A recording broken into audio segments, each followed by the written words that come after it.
the On Air channel. I am your Social Space Curator, Ellie Jńe, and today we are here with a tutorial or like a DIY or what tool are you using type of review of the candy box tool from We Are Memory Keepers.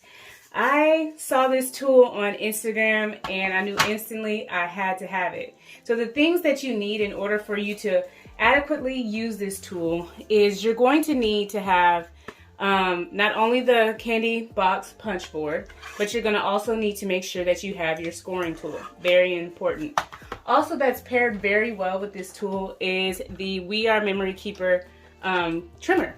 So they have a Guillory as well, a mini Guillory. You can use that, but you know, to each his own. So I have a paper pad that, you know, it's kind of like a scrap. I already use the best ones in my opinion. And this paper pad is, I'm pretty sure you guys want to know, the Blissful Beach page by, I'm literally trying to speak the French words, but it's Blissful Beach by Recollections. And it's a 12 by 12 sheet of paper that's 65-pound cardstock. You can use this with any kind of paper, but I highly recommend heavy cardstock for a bunch of candy. And then if you have kind of like one of those poppers, using like craft paper, because it's easier to break with that. So anyway, I have my 12 by 12 sheet of paper I'm going to take out. It's not ripping on the perforated side of the paper. And then I'm going to end up cutting this paper down to 7 inches wide. It's very important to have it between, always have it at 7 inches wide. And then how long the piece of paper is really up to you, but it has to be between 4 and 12 inches for it to make sense. But 7 inches is important, and it has just one side.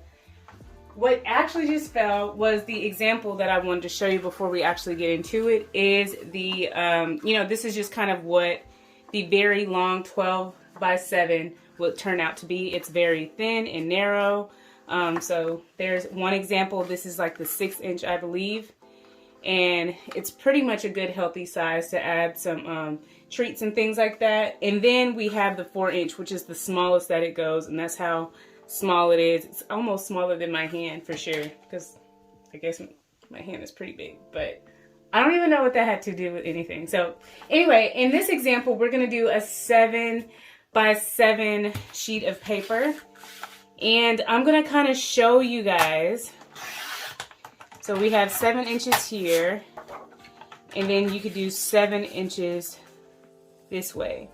This is a really great tool if you do like kids' birthday parties and things like that, or have a kid and they have like little events. This is also great if you have, girls' night out and guys' night out. You know, you could be able to put some perfumes in here, bath and like spa treats and makeup. All different types of things can be utilized with this punch board. So how do you use this punch board? So what you're supposed to first and foremost do is line your paper up with the 7 inch side. So because this is a square, all inches are 7 inches on all sides, but just remember on this side should always be the 7 inches, and the longest part of the paper should always go towards you. So you line it up with this line here on this board, and then you just punch it, and then move your paper over, and there is a rise space right here.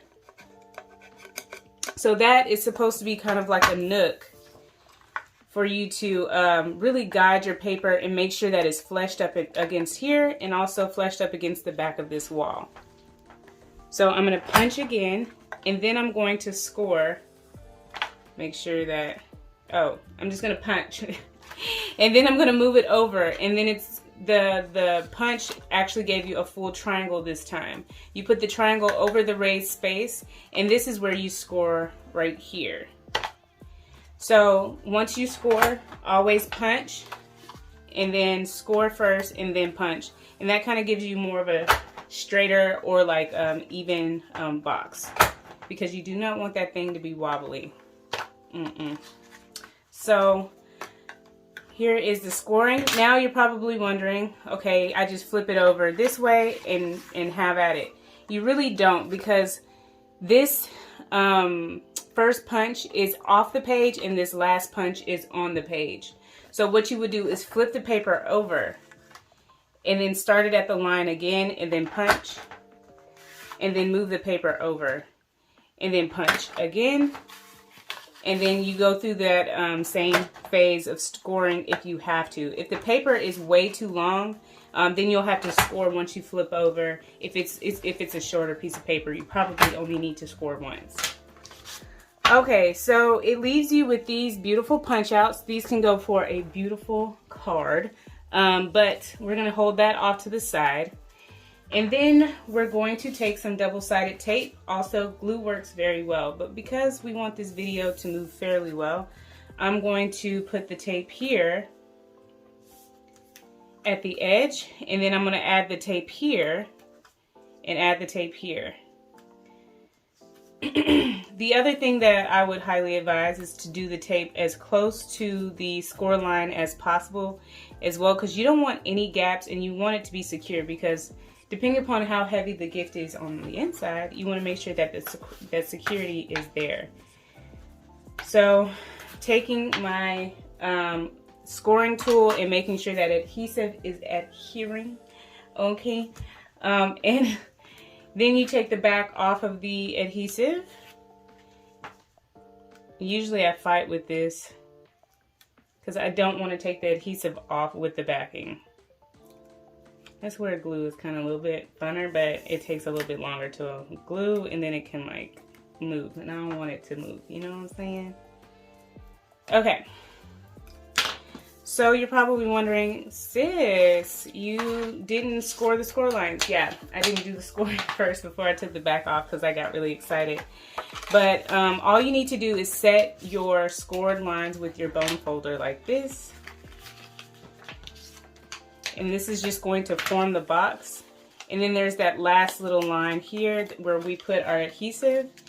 And, you know, we can be able to, once we match up the lines, give it a better score line. So what you would need to do is make sure that these all meet quite nicely. And I usually use the line of the guide at the top of the paper there. And then we do the same thing here.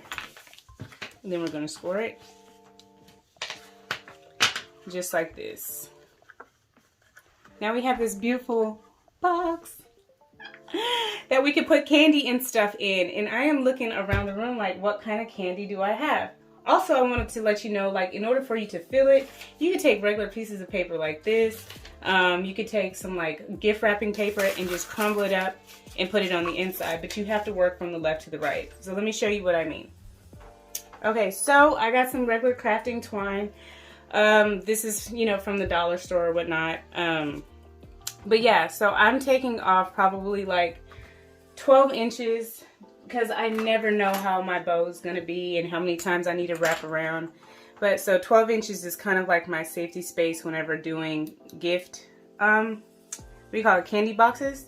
So I'm taking off, there we go, 2. And that's all we need for each one. I feel like this is a very cost-efficient way to be able to show gratitude to your guests whenever you make events. So as long as you have paper and glue or tape, you in that thing, and some good, you know, twine, you got something special going on. Okay, now what do you do from here?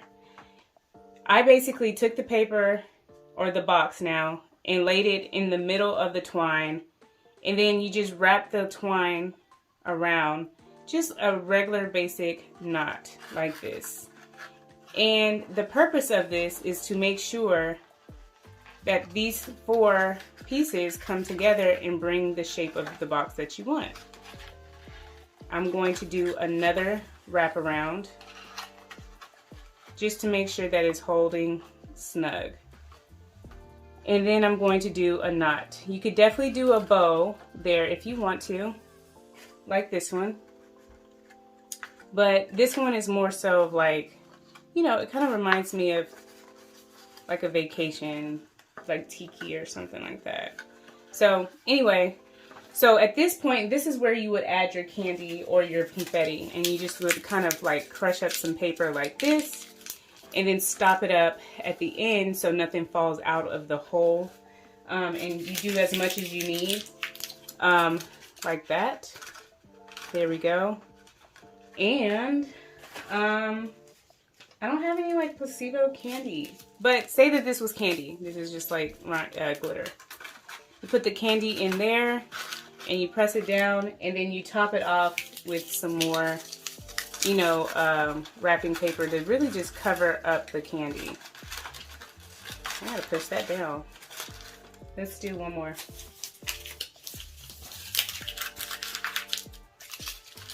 Here we go.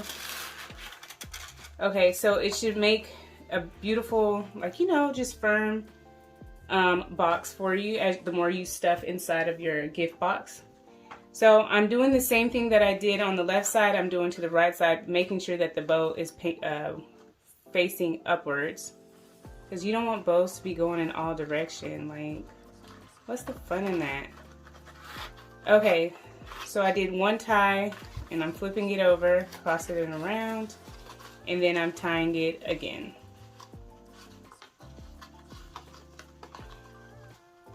All right, so I'm not gonna super loop that because there's something that you can be able to do.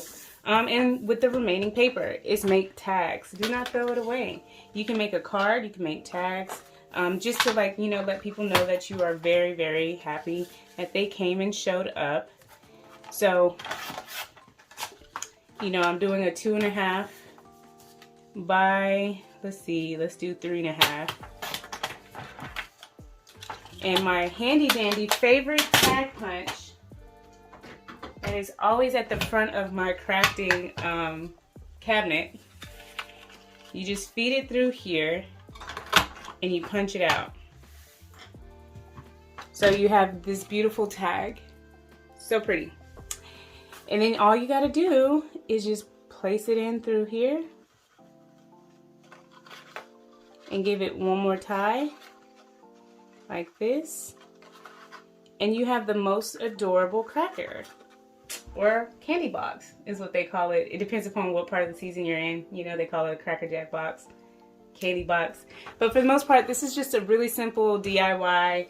If you're trying to do things quick and fast, you can make probably, I would say you could probably make 50 of these in an hour with you and your friends just having fun. You know what I'm saying? But if it's like small parties, this will be done in no time. Just get your candy and snacks from the dollar store or wherever you go, add it in here, and you have the perfect little trinket for them to be able to go and do, and I don't know, just remember all the memories y'all made for the event. So, in saying that, I am your social space curator, Ellie Jńe, and I'm really excited that I was able to show you my new tool that you're going to be seeing all over the place. But yeah, like, subscribe, comment, share. Please share this video, as well as check out my Instagram and my Pinterest. I'm going to go ahead and log off, and I wanted to say I love to live and I live to share, and I look forward to sharing with you guys in the future. Bye.